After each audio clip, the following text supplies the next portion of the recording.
अस्सलामुअलैकुम dear student, I am Faizan Khalid और हमारी जो डिस्कशन चल रही थी फर्स्ट ईयर का बहुत ही इंपॉर्टेंट चैप्टर नंबर 10 एक्सरसाइज 10.1 और क्वेश्चन नंबर 2। उसमें क्वेश्चन नंबर 2 में वो हमसे डिमांड करता है कि express each of the following as a trigonometric function of an angle of positive degree measure of less than 45 degree. यानी कि वो हमसे डिमांड कर रहा है कि जब आप इन ट्रिग्नोमेट्रिक फंक्शन को इवैल्यूएट या सिंपलीफाई करें तो इनका एंगल जो हमारे पास रिजल्ट में आएगा वो हमेशा लेस देन 45 से कम होगा। तो डियर स्टूडेंट, हम क्वेश्चन नंबर 2 का पार्ट नंबर 1 स्टार्ट करते हैं और देखते हैं कैसे हम सिंपलीफाई करके इसके एंगल को रिड्यूस करते हैं और 45 डिग्री से लेस देन लेके आएंगे। तो डियर स्टूडेंट, ये पार्ट नंबर 1 है।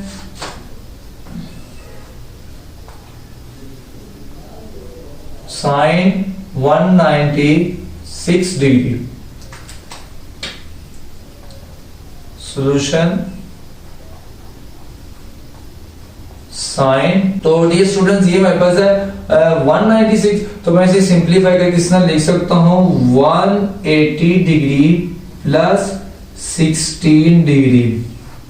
तो डियर स्टूडेंट, जब हम 180 में प्लस 16 करते हैं तो हमारे पास अगेन 196 ही आता है। तो हम इसे सिंपलीफाई करके इस तरह लिख सकते हैं। तो डियर स्टूडेंट, अब हम यहाँ पे अलाइड एंगल के कांसेप्ट को इस्तेमाल करेंगे।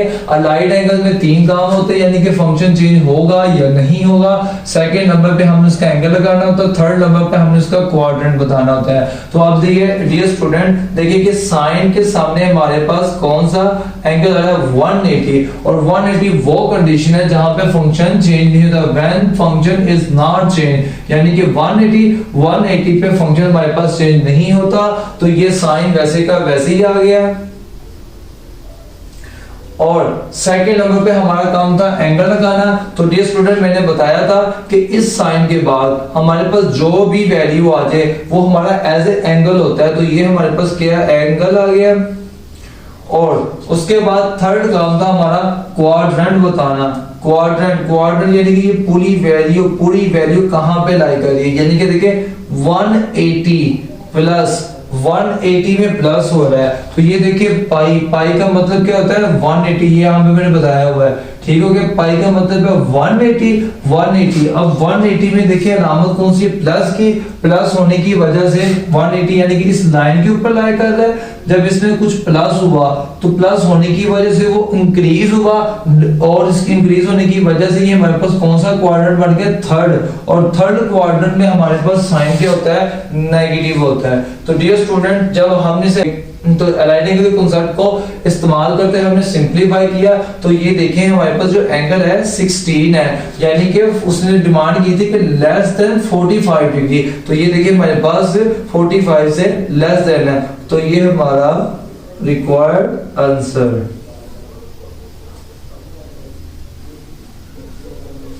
अब हम करेंगे पार्ट नंबर 2। पार्ट नंबर 2 में कहता है जी cos 147 degree solution cos 180 degree minus 33 degree. तो डियर स्टूडेंट, जब हम 180 में से माइनस करेंगे 33 तो हमारे पास अगेन 147 डिग्री आ जाएगा। अब हम यहाँ पे राइट एंगल कांसेप्ट इस्तेमाल करेंगे। cos के सामने हमारे पास 180 है, तो यानी फंक्शन हमारा नहीं चेंज होगा, cos हमारा वैसे का वैसे ही आ गया। उसके बाद सेकंड नंबर पे था एंगल बताना। तो इस साइन के बाद यहाँ पे पॉजिटिव हो या माइनस हो हमें से सरोकार नहीं है। इस साइन के बाद जो भी हमारे पास वैल्यू होगी वो हमारा एज ए एंगल होगा।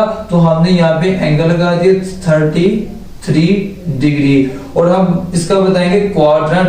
थर्ड नंबर पे हमारे पास होता है क्वाड्रेंट, यानी कि ये पूरी वैल्यू किस क्वाड्रेंट पे लाई कर रही है। ये कि 180 माइनस 180 का मतलब पाई, यानी कि इस लाइन के ऊपर लाया कर रहा है, ये इस बात का फैसला नहीं कर पा रहा कि ये हमारे पास सेकंड क्वाड्रेंट में है या थर्ड क्वाड्रेंट में है, यानी कि सिर्फ इस लाइन के ऊपर ही लाया कर रहा है। अब जब इस लाइन यानी कि 180 से माइनस होगा, ये दरमियान वाली अलामत फैसला बताएगी कि ये किस क्वाड्रेंट में है। अब देखिए 180 से माइनस होगा, जब इस लाइन से कुछ चीज माइनस होगी तो डिक्रीज होगा, डिक्रीज होने की वजह से वो बैक गियर लगेगा और ये कहां पे आ जाएगा, सेकंड क्वाड्रेंट। और सेकंड क्वाड्रेंट में हमारे पास कॉज क्या होता है, नेगेटिव होता है, तो ये हमारे पास नेगेटिव आ गया। तो डियर स्टूडेंट, जब हमने 47 डिग्री को सिंपलीफाई किया तो हमारे पास जो रिजल्ट में एंगल है वो 33 डिग्री था, और वही बात उसने कहा था कि लेस देन 45 से होना चाहिए। तो बेटा ये हमारे पास 45 डिग्री से लेस देन है, तो यही हमारा required answer.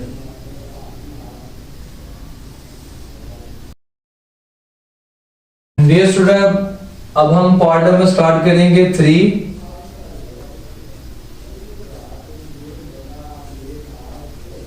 Sign 3 190 degree. Solution sign, अब ये हमारे पास 360 के करीब तरीन है, तो मैं लिख लूंगा 360 degree minus 41 degree.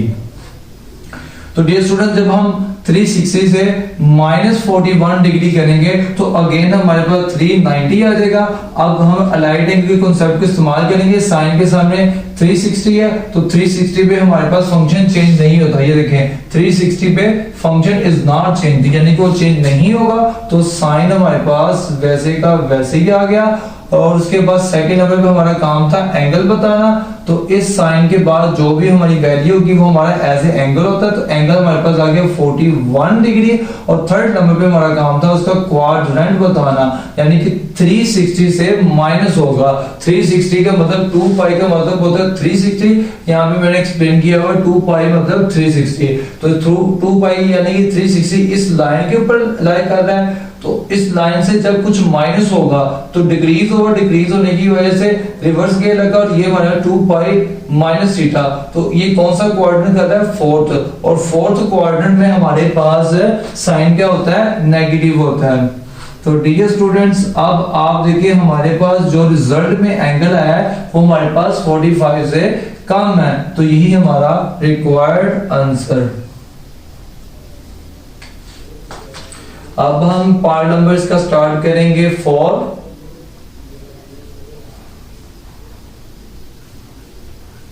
cos 254 degree. Solution cos ये हमारे पास है 254 है, तो ये 270 के करीब है। 270 से हम -16 डिग्री करते हैं तो हमारे पास कितना आ जाएगा, 254 आ जाएगा। तो डियर स्टूडेंट्स, अब हम यहाँ पे अलाइड एंगल के कॉन्सेप्ट को इस्तेमाल करेंगे। अब देखिए cos के सामने हमारे पास कौन सी कंडीशन आ गई है एंगल की, 270 है, तो 270 वो कंडीशन है जहां पे फंक्शन इज चेंज, हमारा फंक्शन चेंज हो जाएगा, तो cos कन्वर्ट हो जाएगा हमारे पास साइन में। तो ये हमारे पास क्या आ गया, साइन आ गया। सेकंड नंबर पे था हमारा एंगल लगाना। इस साइन के बाद जो भी वैल्यू होगी हमारी वो एज ए एंगल होता है, तो हमारे पास एंगल क्या आ गया, 16 आ गया। और थर्ड नंबर पे था कि हमने बताना ये पूरी एंगल किस क्वाड्रेंट पे लाई करता है, तो 270 -16। अब देखिए 270 यानी कि 3 पाई बाय 2 का मतलब होता है 270। यहाँ पे मैंने एक्सप्लेन किया हुआ है 3 पाई बाय 2 इक्वल टू 270, यानी कि 270 हमारा इस लाइन के ऊपर लाया कर रहा है। ये इस बात का फैसला नहीं कर पा रहा कि ये हमारे पास थर्ड क्वाड्रेंट है या फोर्थ क्वाड्रेंट है, वो फैसला इन दोनों के दरमियान जो साइन लगा हुआ है वो फैसला करेगा। तो अब देखिए 270 से माइनस होगा, जब माइनस हुआ इस लाइन से कोई चीज जब माइनस हुआ तो डिक्रीज हुआ, डिक्रीज होने की वजह से बैक गेयर लगा, और बैक होने की वजह से जैसे कोई चीज माइनस हुई तो ये हमारे पास बन गया थर्ड क्वाड्रेंट, और थर्ड क्वाड्रेंट पे हमारे पास कोस क्या होता है, नेगेटिव होता है, और ये हमारे पास नेगेटिव आ गया, और यही हमारा रिक्वायर्ड आंसर है। क्योंकि डियर स्टूडेंट्स हमने कहा था जब हम सिंपलीफाई करें जो हमारे पास एंगल आना चाहिए था वो क्या आना था कि वो 45 से लेस देन होती है, तो 16 हमारा 45 से लेस देन है, और यही हमारा रिक्वायर्ड आंसर। तो डियर स्टूडेंट अब हम पार्ट नंबर स्टार्ट करेंगे 5 हमारे पास है जी 10 to 94 degree. Dear student simplify करते हैं, सॉल्यूशन 10, अब देखिए 10 to 94 ये हमारे पास 270 के करीब तरीन है, तो 270 डिग्री प्लस 24 डिग्री, तो ये हमारे पास अगेन 294 आ जाएगा। तो डियर स्टूडेंट अब हम यहाँ पे अलाइड एंगल का कांसेप्ट इस्तेमाल करेंगे। अब देखिए tan के सामने बस tan के सामने अब देखिए कौन सी कंडीशन आ गई है 270, और 270 वो कंडीशन थी जहां पे हमारा फंक्शन चेंज होता है, तो ये देखिए 270 फंक्शन हमारा चेंज हो जाएगा, और किस पे चेंज होगा, अब ये देखिए tan है तो tan की कोट रेशियो देखते हैं तो वो कोट में कन्वर्ट हो गया, तो tan की जगह हमारे पास क्या आ गया जी कोट। सेकंड काम था हमारा एंगल लगाना, और एंगल देखें हमारे पास कितना आ गया जी 24 डिग्री, और थर्ड नंबर पे हमारा काम क्या था उसका बताना ये किस क्वाड्रेंट में लाई कर रहा है, तो 270 प्लस 270 का मतलब ये 3π/2 का मतलब 270, तो 270 में जब प्लस हुआ, प्लस होने की वजह से वो क्वाड्रेंट बन गया फोर्थ, और फोर्थ क्वाड्रेंट में हमारे पास कोड क्या होता है नेगेटिव होता है। तो डियर स्टूडेंट ये हमारा रिक्वायर्ड आंसर ये देखें हमारे पास एंगल कितना है 24, और 24 45 से लेस देन होता है। तो डियर स्टूडेंट अब हम पार्ट नंबर इसका करते हैं 6।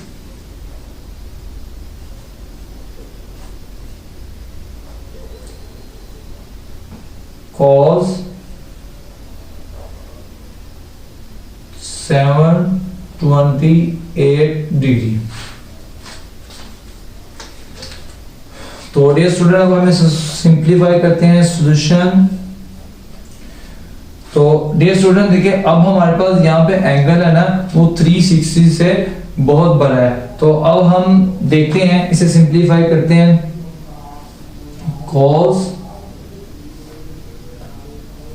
2 मल्टीप्लाई बाय 360 डिग्री।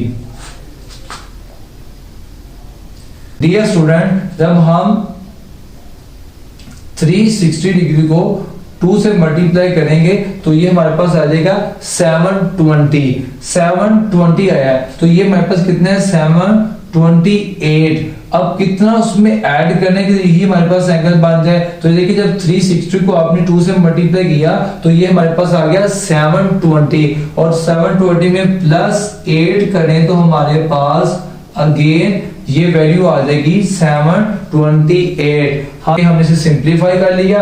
अब देखें मैंने यहाँ पे कुछ चीजें बताई थी कि फंक्शन कब चेंज होगा कब नहीं चेंज होगा, तो इवन नंबर और ऑड नंबर का concept, even number odd number का कांसेप्ट हम तब इस्तेमाल करते हैं जब हमारे पास एंगल 360 से बड़ा आ जाए। तो डियर स्टूडेंट्स अब देखिए cos के सामने जो नंबर पड़ा हुआ है, जो इंटीजर पड़ा हुआ है, ये हमारे पास इवन है, 2 इवन नंबर है, तो यानी कि इवन नंबर पे हमारा फंक्शन चेंज नहीं होगा, तो cos हमारा वैसे का वैसे ही आ गया।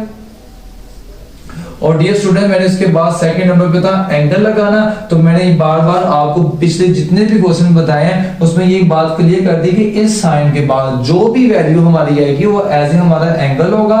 तो ये हमारे पास क्या है जी एज ए एंगल है, तो हम इसे एंगल के तौर पे इस्तेमाल कर लेंगे 8 डिग्री। और उसके बाद हमने डियर स्टूडेंट बताना होता था ये किस क्वाड्रेंट में लाई करता है, तो डियर स्टूडेंट्स यहाँ पे बात समझने वाली है। 362 टाइम है पहले तो हम इस बात ये देखिए, जब एक साइकिल कंप्लीट होता है ना तो हमारे पास 360 एंगल बनता है। तो यानी कि 362 टाइम है, एक साइकिल हुआ तो यहाँ पे आके लाई किया, जब दूसरे से साइकिल किया तो यहीं पर आकर लाई कर दिया, यानी कि ये इस लाइन के ऊपर है 2 पाई के ऊपर। ठीक हो गया जी।